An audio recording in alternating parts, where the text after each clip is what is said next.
Last stop on the Ohio road trip, we have a 2006 GMC Sierra base model rear-wheel drive with the 4.3 liter V6. This is a kind of a rare combination. Most of these trucks are V8s.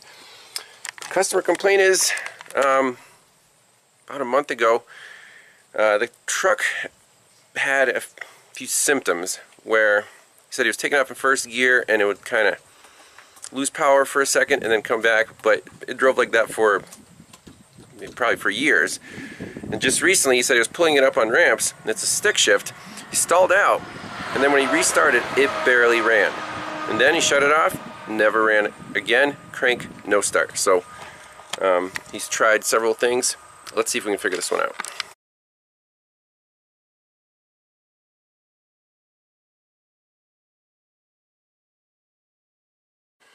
Alright, here we go. 151,000 miles. Trouble codes. Has 5 codes stored.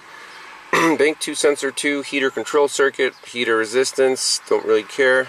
Engine misfire. And then evap leaks. So, right off the bat, I'm just going to clear all these out since they're not very useful. Okay. So, I guess this oxygen sensor heater control circuit that's a hard fault. Now, let's look at live data. Data stream. And we'll look at the basics. RPM, map, coolant temperature. So let me select some PIDs and we'll crank it. Alright, here we go. So 6 data PIDs. Let's see if the throttle position sensor works. It does. Map is at 4.7 volts. That's normal atmosphere. 0 grams per second. Let's crank it over, see what happens. Gotta push the clutch in, I guess.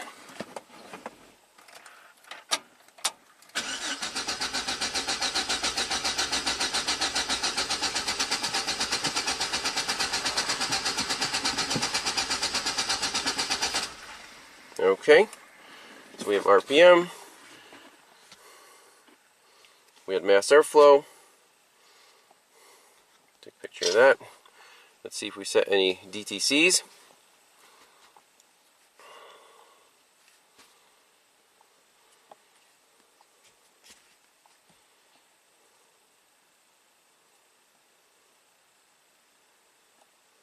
Loss of EBCM communication, okay, don't care. So, what's the first step? What do we want to check? On this engine, it's easy to check fuel pressure. I want to make sure we have good fuel pressure. This is a Spider injection system, one of the last years that used the Spider. So, we've seen problems with those before. Like on that Astro van that was sitting for a while, none of the injectors worked. So, we might have good fuel pressure. Let's get a fuel pressure gauge on it, and we can actually control the injectors with the scanner, see if they work. Alright, got the fuel pressure gauge plumbed in right here, Schrader valve. Let's see what happens when we turn the key on. It should prime. That looks good. Up to 60 psi. And let's crank it. Okay. And fuel pumps off, 52. Now, on actuation test, fuel system, engine output controls, fuel injector balance. Let's try that. Now the newer scanners sometimes glitch. Okay. Okay. Let's try injector 1. Priming fuel system. There it goes. Primed it. Record fuel pressure reading, so we're starting at 52. Press yes. Okay. So, fuel pressure drop for injector 1, that's good. Injector 2. Primed it back up.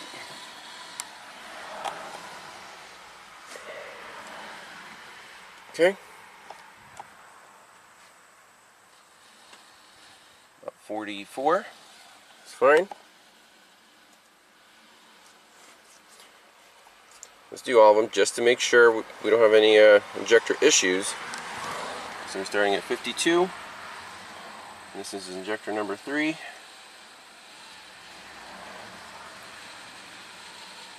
44, perfect. Okay, so let me do the rest of them, then we'll move on to, well, what else is left? Spark! Alright, so all the injectors went from 52 to 44. That's fantastic. So let me crank it over just to clear flood mode.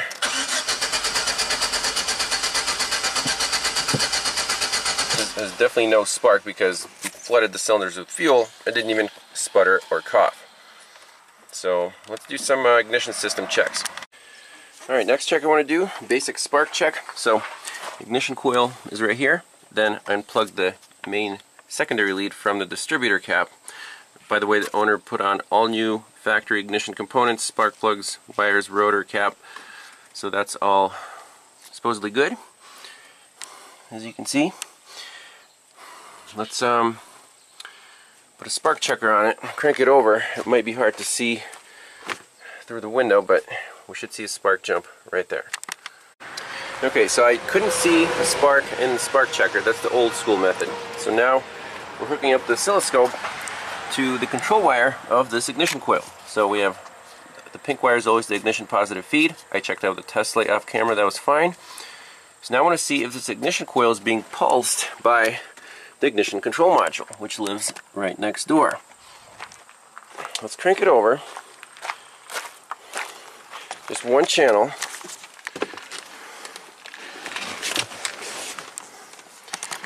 Be able to see this. So when I turn the key on, I expect it to go to battery voltage and then wait to be pulsed. So now when we crank it, will we see anything? Absolutely not. So we have no spark control at the ignition coil. Now it's time to do some research. What does the ignition control module need to pulse that wire? It's controlled by the PCM, I believe, but we need to check the inputs to this ICM. Alright, so ignition control module, I have it unplugged. So it's just 4 wires. We don't need a wiring diagram yet because it's self-explanatory. Pink is the ignition power, black is the ground, white and black is the coil control, and then this white is the EST signal or spark timing control from the engine computer. So first thing I want to do is with a bright test light, 4 amp setting, check for good power and ground. So from the pink to the black wires, let's see if those bulbs light up.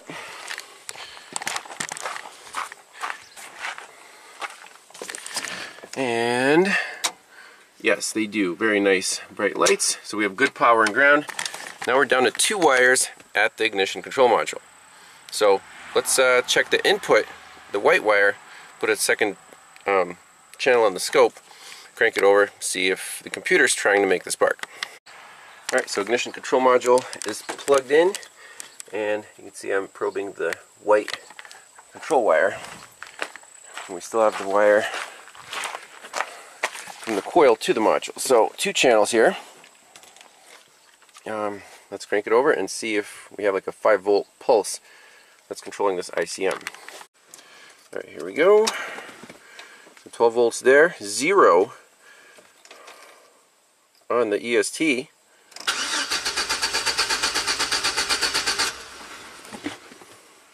That's it, we're done. Ignition control module is toast. So, guaranteed. Owner will source one, AC Delco, and we'll follow up, make sure the truck starts up and runs. I don't see any other issues with it, so that should fix it right up. That's it. Thanks a lot for watching, and we'll see you on the next one. Bye-bye.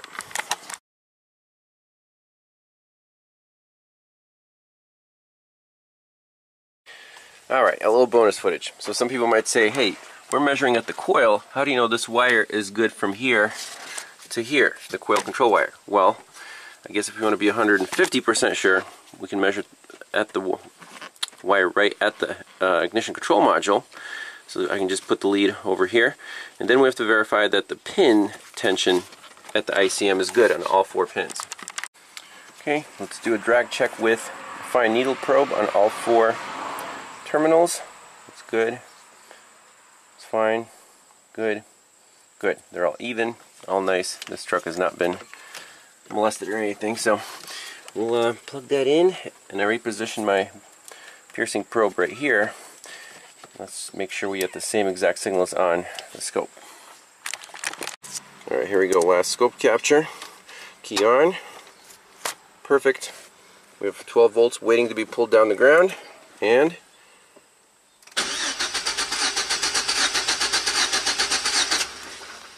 no spark. Okay, that's it. We're done.